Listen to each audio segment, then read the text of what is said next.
because it's important. There's important points that you bring up that need to be addressed. I was a person that believed that Kevin Durant should be indicted for joining the Warriors because I called it the weakest move that we had ever seen by a superstar.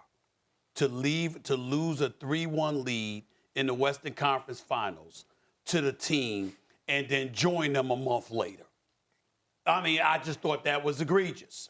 But nevertheless, I didn't mean for it to be interpreted like Kevin Durant can't play, which idiots were trying to say I was saying, which is totally untrue. He so drastically shifted the balance of power that was unfair to the rest of the damn sport because we knew nobody else had a chance as long as they were healthy.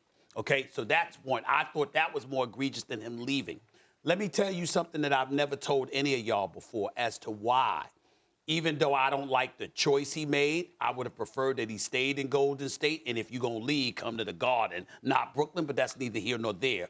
Here's the ultimate reason why I didn't have that much of a problem with it. In 2005, I sat down with the late, great Kobe Bryant. And the story was him parting ways from Shaq. Now, for those that don't know, here's the backdrop.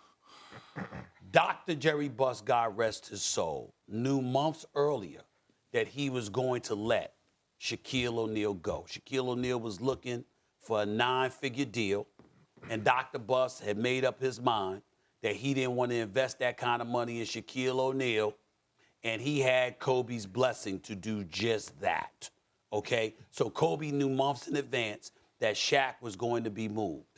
Everybody was in an uproar, blah, blah, blah. Ultimately, I sit down with Kobe Bryant. What does Kobe Bryant say? Kobe Bryant was like, yo, I wanted to show what I could do. I wanted to show that I could do this on my own. So I think about Kevin Durant because you were in Oklahoma City with Russell Westbrook. You didn't feel you could get that done. But you knew that LeBron was loaded, and you felt like you were better than LeBron. And if you had a supporting cast, that you could pull that off. So you go to Golden State and you prove that. But like it was the case with Derek Jeter with the Yankees and Alex Rodriguez, as great as Alex Rodriguez was once upon a time, he was never going to be Derek Jeter, not in a New York Yankees uniform. And no matter what Kevin Durant did, he was never going to be Steph Curry in a Golden State Warriors uniform. So I accept that. In the case of Kyrie Irving, look at what has happened.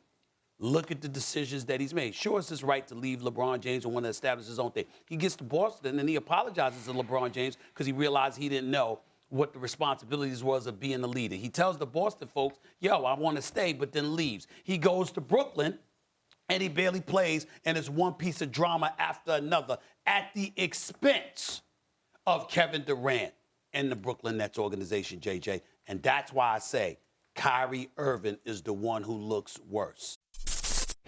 Thanks for watching ESPN on YouTube. For live streaming, sports, and premium content, subscribe to ESPN+.